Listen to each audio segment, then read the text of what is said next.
Hello! అందరికీ hi అండి. Welcome to Nadia twins channel. అందరూ ఎలా ఉన్నారండి? నేనైతే చాలా బాగున్నాను. మీరందరూ కూడా బాగుండాలని మనస్ఫూర్తిగా కోరుకుంటున్నా. ఈరోజు వీడియో ఏంటంటే ఫిష్ పులుసు అయితే చేస్తున్నానండి నేను. చేపల పులుసు. దానికోసం ఆల్రెడీ ఫిష్ అయితే క్లీన్ చేసి పెట్టుకున్నాను. ఆనియన్స్, పచ్చిమిర్చి అన్నీ కట్ చేసి పెట్టానండి.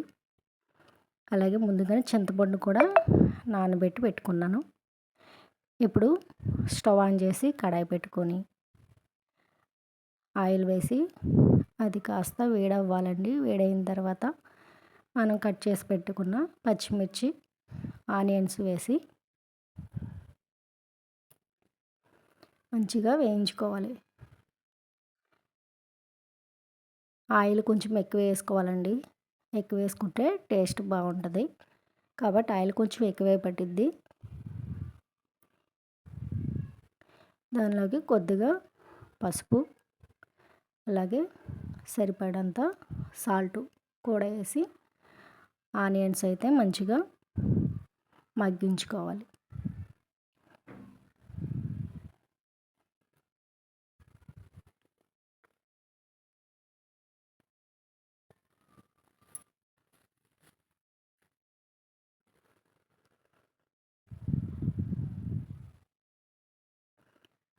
అంతా కూడా మంచిగా కలుపుకుంటూ ఆనియన్స్ మాడిపోకుండా మంచి బ్రౌన్ కలర్ వచ్చేంత వరకు మంచిగా వేగించుకోవాలి.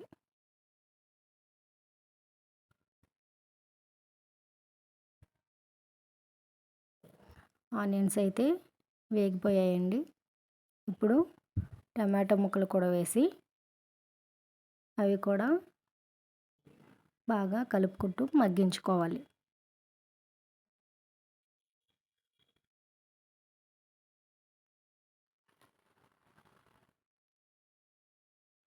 చేపల పులుసు మనం అప్పటికప్పుడు వేడిగా తిన్నప్పుడు ఒక టేస్ట్ ఉంటుంది.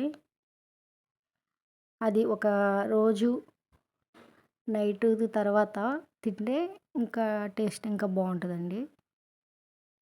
నేను ఇంకైతే ఈరోజు నైట్కి అయితే చేస్తున్నాను. ఇంకా రేపు మార్నింగ్ అయితే ఇంకా టేస్ట్ చాలా బాగుంటుంది. కర్రీ చేసిన తర్వాత మేమైతే టేస్ట్ చేసామండి. టేస్ట్ అయితే చాలా బాగుంది. ఒకసారి మీరు కూడా ఇలా అయితే ట్రై చేయండి. ట్రై చేసి మీకు ఎలా అనిపించింది అనేది నాకు కామెంట్ సెక్షన్లో అయితే కామెంట్ చేయండి.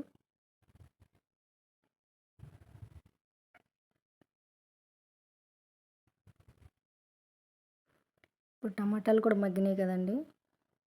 ఇప్పుడు సరిపడినంత కారం వేసి మంచిగా కలుపుకొని కొద్దిసేపు ఆయిల్లో కారం కూడా ఫ్రై అవనివ్వాలి. అంటే మంచిగా కారం స్మెల్ లేకుండా వేయించుకోవాలి.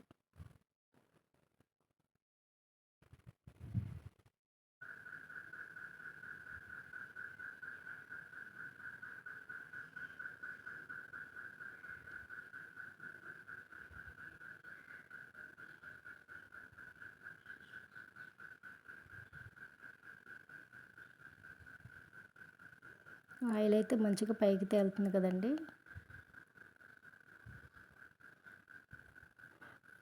ఇప్పుడైతే మంచిగా కలుపుకొని ఇప్పుడైతే కొద్దిగా అల్లం వెల్లుల్లి పేస్ట్ వేసి అది కూడా పచ్చివాసన పోయేంత వరకు వేయించుకోవాలి.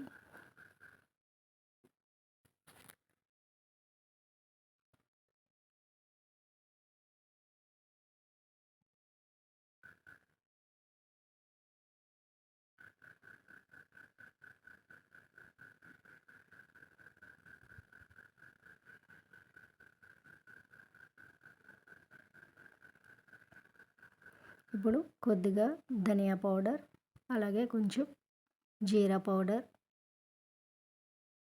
వేసి అంతా కూడా బాగా కలిపి కొద్దిసేపు అలా వేగనివ్వాలి.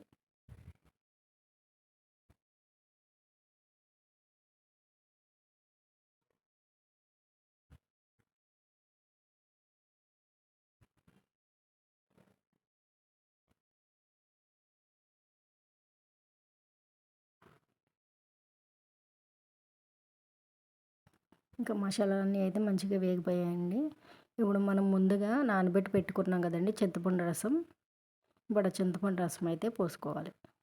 పోసి కొన్ని వాటర్ కూడా వేసి అంత మంచిగా కలిపి ఆ వాటర్ అంతా కూడా మంచిగా బాయిల్ అయ్యేంత వరకు వాటర్ని మంచిగా బాయిల్ చేసుకోవాలి.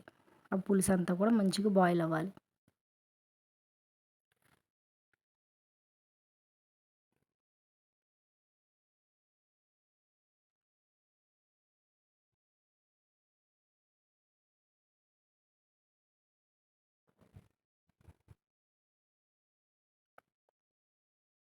పులుసు అంతా కూడా మంచిగా బాయిల్ అవుతుంది కదండీ!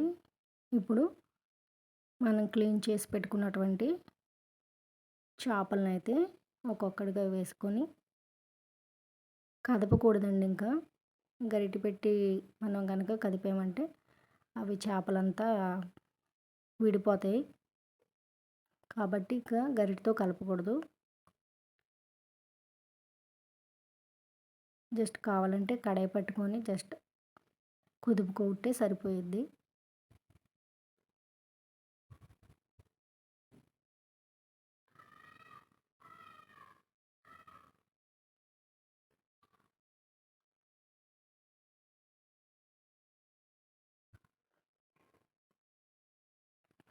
ఇప్పుడు వీటిని హై ఫ్లేమ్‌లో ఒక 7 మినిట్స్, లో ఫ్లేమ్‌లో ఒక 10 మినిట్స్ ఉడికించుకున్నామనుకోండి పులుసు అంతా దగ్గర పడుతుంది. ఇంకా కొంచెం పైన కొత్తిమీర కూడా చల్లుకోవాలి.